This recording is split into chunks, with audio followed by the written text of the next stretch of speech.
Programa TPM. Oferecimento Fisioforma, estética de resultados. Vivenda do Brasil, cosméticos inteligentes.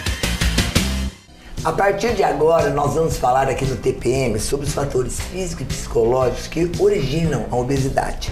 Mas mais do que isso, também dá solução para esse problema. Fique ligado.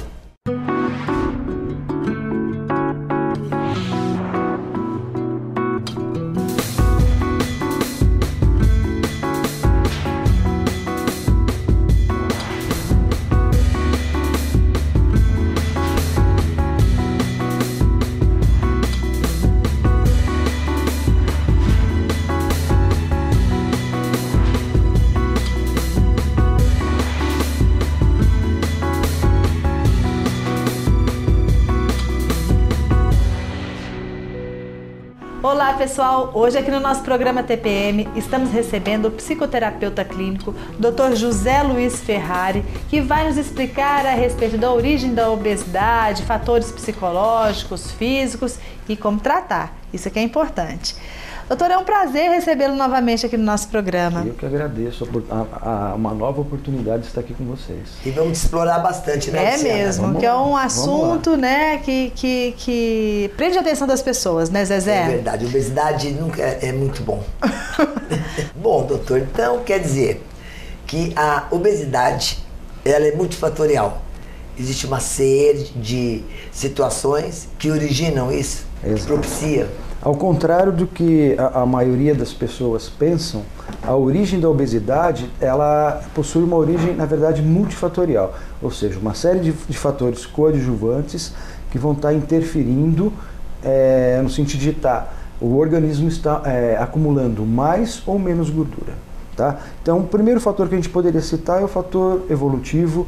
Existe um outro fator que é o fator físico, fisiológico ou endócrino. Existe o fator genético, que a grande maioria dos nutricionistas acabam deixando de lado, e também existe o fator psicológico. Gostei disso.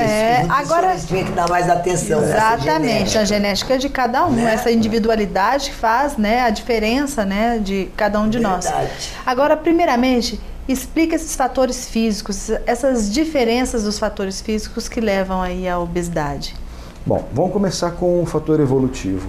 Se a gente pensar que há milhares de anos o homem primitivo vivia numa caverna e que ele não produzia ou criava animais próximos à caverna, o que ele tinha que fazer? Andar. De repente, e muito. Para caçar, para pescar. Exatamente. Ele andava, sei lá, 30 quilômetros para voltar com a presa dele, com o animal, e sustentar dessa forma a família. Então, qual foi a leitura inicial que as nossas células fizeram? Ele vai andar bastante, ele vai voltar, vai demorar para voltar, então o pouco que entrar, a gente vai ter que estocar. Foi essa a informação inicial. Agora, o tempo mudou. A gente acorda, você não precisa andar 2 metros para estar comendo muita coisa. E a oferta também. Exatamente, e aquela informação, aquela memória continua presente nas células. E aí o que acontece? O pouco que você come, você não está tendo uma atividade física para estar gerando gasto calórico, a tendência é o quê? Está acumulando. Esse seria o primeiro fator. Tá? O segundo fator é o fator endócrino. Se a gente considerar que o sistema endócrino, as glândulas que produzem os hormônios do nosso corpo, estão envolvidos no nosso metabolismo, se eu tiver uma disfunção hormonal, eu posso ter tanto o acúmulo de gordura no corpo, como uma diminuição da reserva. Então, o sistema endócrino estaria associado tanto ao acúmulo, quanto também à perda. No caso aí, da obesidade, estaria associado ao acúmulo. Ao excesso, exatamente. Né? Um terceiro fator que a gente poderia pensar é o fator genético. Tá? Existe uma herança genética específica que é chamada de herança quantitativa, herança poligênica, herança fatorial. Na verdade, ela recebe vários nomes. E o que acontece? De todas as heranças genéticas, a herança, nesse caso aqui, a herança poligênica ou herança quantitativa, é a que mais sofre interferência do meio ambiente. E o que acontece? Quem que é o meio ambiente que vai estar contribuindo exatamente para o acúmulo de reserva no nosso organismo? os alimentos que são apresentados em grande quantidade a todo momento e também o estilo de vida. Tudo isso associado a essa herança genética vai estar contribuindo. Porque, veja bem, você falando isso e a Luciana, a gente tratando de genética, você vê pessoas que comem absurdamente, e a reserva, eu acho que é o mínimo necessário para a sobrevivência. Quer dizer, ela vive para comer e a reserva dela é impecável. E outros têm uma certa dificuldade que tentam fazer uma alimentação e de repente passam mal, né? Que parece que a massa corpórea não para com aquela quantidade e continua engordando. Como é que explica isso? Aí a gente poderia pensar na diferença de metabolismo. O que acontece? Vamos voltar um pouquinho na parte genética. O conteúdo gênico das nossas células, esse conteúdo vai determinar a quantidade de adipócitos, que são exatamente as células que vão fazer a reserva dessa gordura, então a quantidade e a distribuição. Então, se eu pensar numa pessoa que a constituição genética vai ditar uma pequena quantidade de adipócitos distribuídos pelo corpo, ele não tem o que reservar, ele não tem aonde ser reservado. Então ele pode comer pratos e pratos de feijoada, não vai ter exatamente. Claro que todo mundo tem o básico, uma quantidade mínima necessária. Exatamente. Agora, por outro lado, se a pessoa geneticamente foi determinado que existe uma grande quantidade, uma grande distribuição desses adipócitos, que são células de acúmulo de gordura aí, qualquer coisinha que ela comer vai acabar estocando, sem contar na ação hormonal que vai também determinar um metabolismo mais rápido ou mais lento. É o que acontece, o que vai acontecer com a gente na hora que a gente atingir uma idade mais avançada. O nosso metabolismo vai tender o quê? A diminuir. Diminuindo, a gente vai estocar mais. O aspecto psicológico também, para essas pessoas, influenciam bastante, né? Sim. Mas ele vai responder isso logo mais, porque agora é o momento da minha patrocinadora Fisioforma. Dê uma olhada.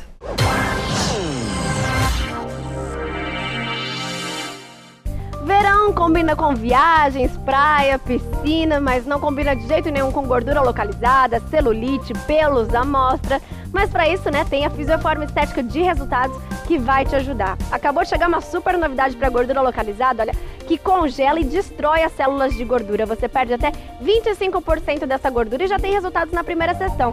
Tem também o Dreamline, né, que já na primeira sessão você perde de 2 a 4 centímetros. Tem também ótimos aparelhos que agem como uma britadeira, quebrando os nódulos de celulite, e outros que tratam celulite, gordura e flacidez tudo ao mesmo tempo.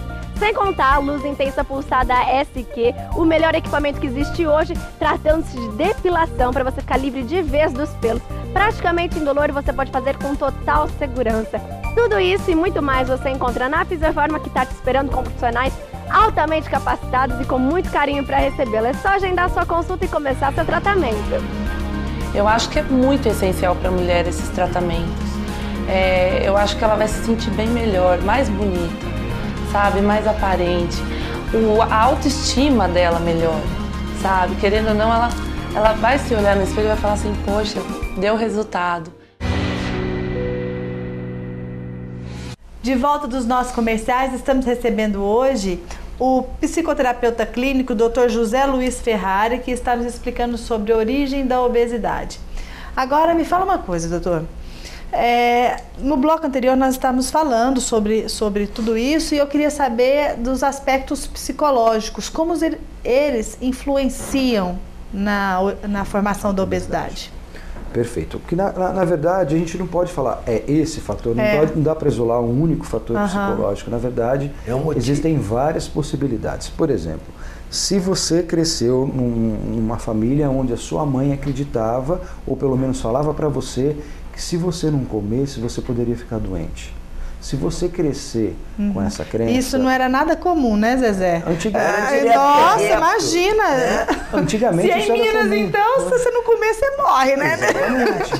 E se ele ficar com essa crença de que na vida adulta, se ele não se alimentar bem, ou se ele se alimentar em pequenas quantidades, ele poderia ficar doente, ele pode estar aumentando a quantidade de alimento ingerido por dia. Isso pode, ao longo do tempo, gerar obesidade. Essa é uma possibilidade. Uma outra possibilidade que é bastante comum é associar a força do indivíduo a quantidade ingerida. Então, também, uma outra mãe falou, olha, se você comer, você vai ficar forte. Na vida adulta, se ele se sentir fraco, a crença era, bom, se eu comer, eu vou me sentir forte. E aí o que acontece? Ele passa a comer mais para estar ficando forte. Esse é um outro fator.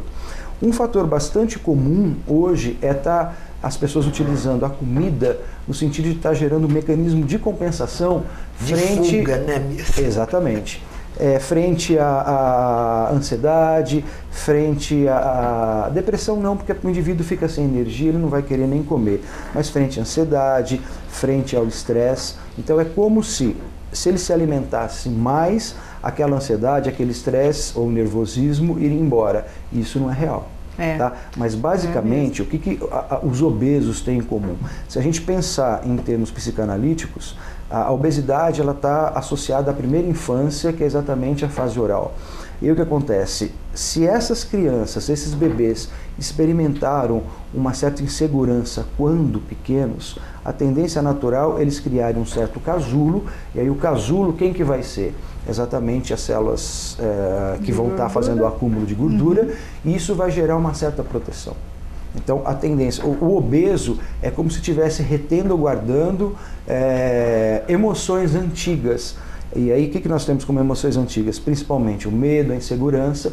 Por isso que não é interessante, na maioria das vezes, o indivíduo passar por uma cirurgia bariátrica sem fazer um tratamento. Porque ele vai perder o mecanismo de defesa dele, vai ficar aberto e ele não vai saber como lidar. O que fazer? Exatamente. Bom, doutor, diante dessa parafernália toda, qual é o tratamento adequado para a obesidade? Ou cada um merece um tratamento específico? Como eu falei inicialmente, como a obesidade tem uma causa multifatorial, a gente deveria pensar num tratamento multissetorial ou multidisciplinar. Então, quais seriam os profissionais envolvidos? Primeiro, um nutricionista, depois um endocrinologista, para estar fazendo alguns exames para detectar se existe alguma disfunção hormonal, e essa disfunção tem que ser corrigida, que não adianta nada ele deixar de comer se a disfunção hormonal continuar. Exatamente. E o terceiro, que é também de extrema importância, é um acompanhamento com um profissional para estar lidando com os aspectos psicológicos dele. Por exemplo, aí vai ter que estar tendo acompanhamento com um psicoterapeuta, com um psicólogo, com um psiquiatra, o que for. Mas ele tem que trabalhar com esse profissional também, caso contrário ele não vai obter tanto sucesso. Dieta. Exatamente. Não adianta nada você pegar só o nutricionista e esquecer os outros fatores. Tá? Então, na verdade, tem origem multifatorial. Também é uma equipe multifatorial para cada fator. Exatamente. A coisa é complexa. Zezé, é muito sério. Está virando uma epidemia mundial, né? A obesidade. Cada dia que passa, E o problema são agora as crianças, né? Já obesas. E essa obesidade infantil é um grande problema que aí daqui a alguns anos... E ele confirmou. Essa vida estressante de pai e mãe nessa vida moderna deixa os molequinhos também meio besoreta e vão eles comerem, que é a carência, exatamente. A falta da mãe, a segurança. Isso, perfeito. É um outro fator psicológico. A obesidade predomina no século XXI. Temos que acabar com ela. Suprir o vazio. Eles comem para estar tentando preencher o vazio, que na verdade não é com comida, com alimento preenche. Que vai fazer isso. É com amor, carinho e diálogo. Exatamente. Então tá, gente. Grande beijo pra vocês. Vamos conversar agora. Vocês também, mil beijos aí. Vamos ver de amor, que daí só emagrece.